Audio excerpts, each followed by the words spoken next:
It's untimely to give the notice, and it prejudiced the defense by the late disclosure, even if it's not due to bad faith. But the late disclosure has prejudiced the defense.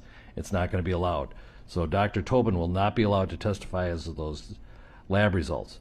If there's anything he wished to add about carbon monoxide as far as environmental factors, but if he even hints that there are test results that the jury has not heard about, it's going to be a mistrial. Pure and simple.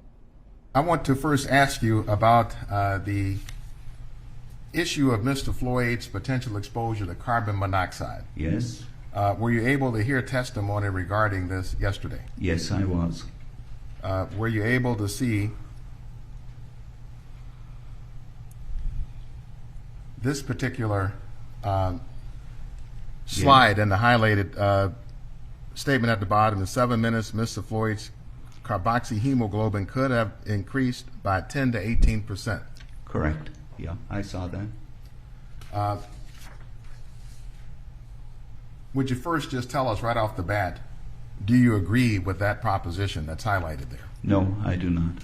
Would you tell the ladies and gentlemen why that statement is not reliable? I base it on the arterial blood gas that was obtained when Mr. Floyd was in Hennepin County.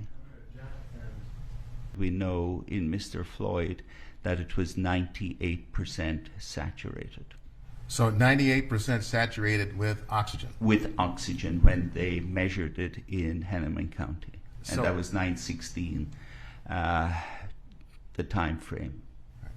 So if we know that there's an oxygen saturation of 98%, does that tell us anything whatsoever? Yes, about what? I'm sorry, I interrupt. I apologize.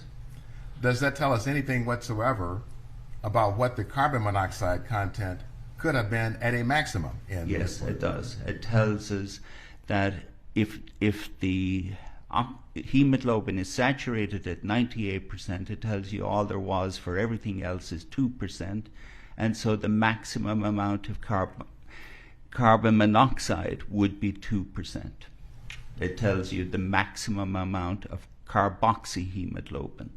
That was what was mentioned yesterday. The maximum amount is 2%. It doesn't even tell you that it is 2%. It could be something else. But 2% of carboxyhemoglobin is within the normal range.